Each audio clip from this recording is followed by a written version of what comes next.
Heya. I just like 5 minutes ago was asked for the second time this week how I. Wait a second. It's chaos in here because it's corn crunch. How I make these kinds of three-dimensional ornaments. I hope the camera can catch this. It's actually pretty hard. There you go. So you have these kinds of three-dimensional ornaments, and this one in the middle is a little different, as you can see, because I just molded something on top. But these are like all those little pieces, these curls and everything. These are one piece. So like I said, I've been asked about that twice, like in the past couple of days, and I tried to explain it over Twitter 2 times, and I just found that it was incredibly hard to just explain it, or it makes it hard for people to understand if I just try to explain it in words how this method works, because it's actually pretty freaking easy. And so I just thought that I would just give you a quick video tutorial on basically how to do this. As you can see, this part right here is finished. This is for my Veronica book. It's one of the covers. I have like I have 2 little hands. I need more hands. Said every person in Corn Crunch ever. Like here's the back of the book, and this goes basically here, and then you have the other half of the book, and this goes there, and you just push it together, and then you have a book. Okay, something like that.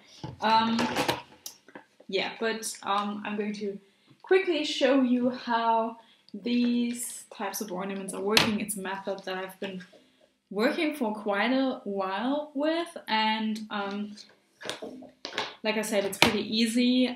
It's a method that requires you to, I'll be honest, you will have to have a little patience with your material, especially with your thermoplastics, because you will have to, I'm probably making this more complicated than it is. So if you have already worked with thermoplastics, you will probably know what I'm talking about when you see it.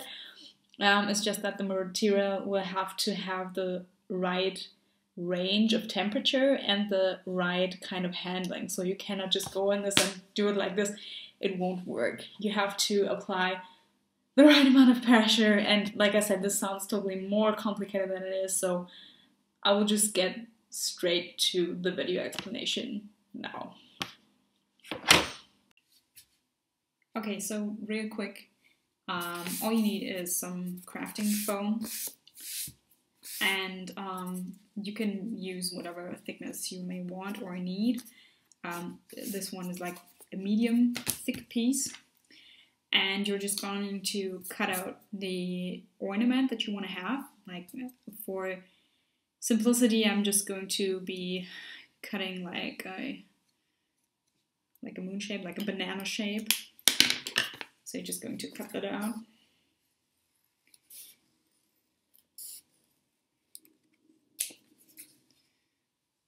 Like so.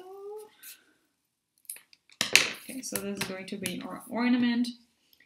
And what I like to do is I like to mark the middle where the tip of my ornament is going to be. So basically your ornament from the side will look a little like this.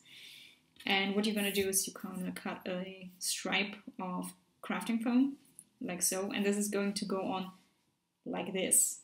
Not like this, but like this. So it's going to stand up. You're just going to put it onto the mark you just made. So I cut a stripe out of this. You can use different heights, and you can cut it different shapes, but I will come to that in a second. So you're just going to hot glue this on top. It doesn't matter if your hot glue seam is going to be messy at all, because you are going to cover this afterwards anyway. So I'm just going to stick that on. Be careful not to burn your fingers, because that's what I like to do. Where I got this pretty scar on my middle finger from. It was Cum Crunch before DreamHack, and I glued something on, and the glue dripped onto the back of my finger, and I tried to rub it off. You know what you do usually when you get hot glue on your hands, you rub it together so that it cools down immediately and you don't burn.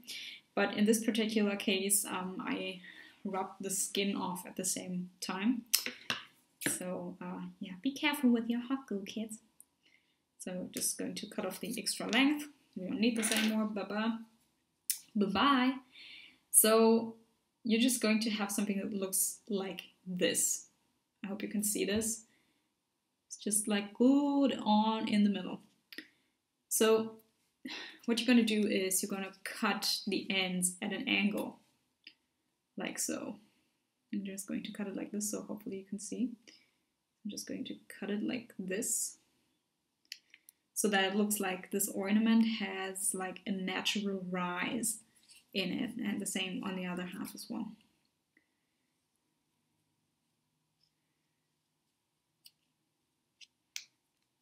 Like this.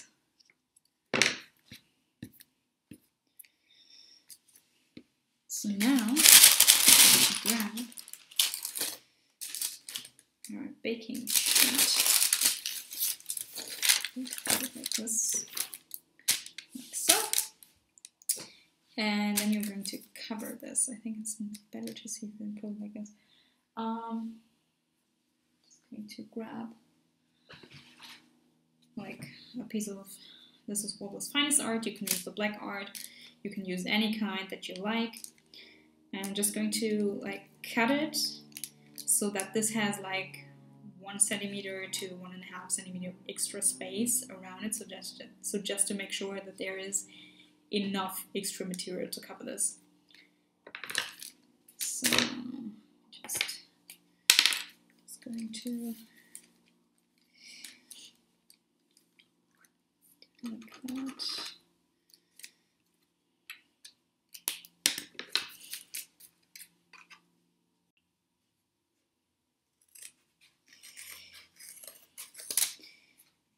Like so.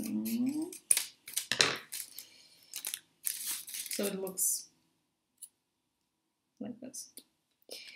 Okay, so now we're going to heat this, and you can heat this hot, like so that it gets to its highest elasticity.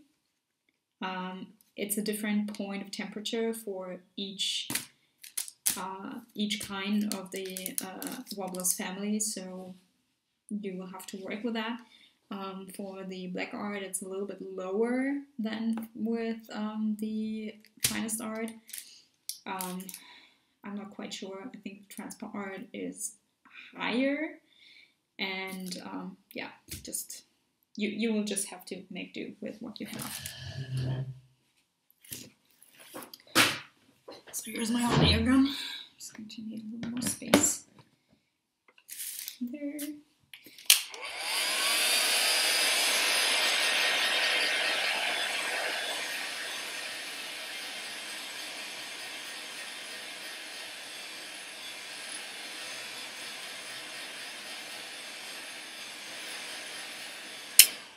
Okay, so this is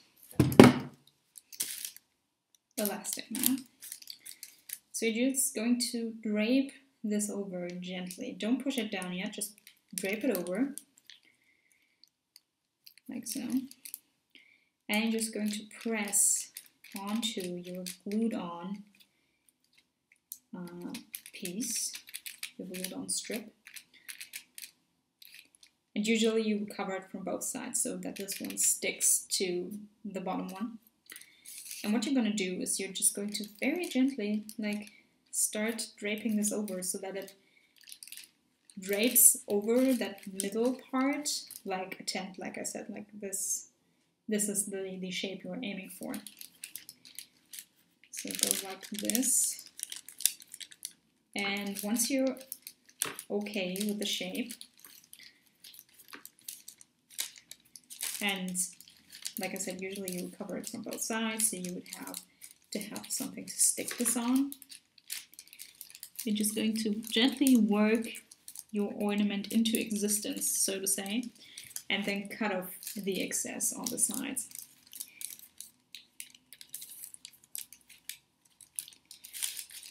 Now take your time to stretch the material, and then it should look like this. Like I said, there is no bottom part right now, but you get the thing, I guess. So it's like that shape. And that's how I do it. That's how I get these 3-dimensional ornaments.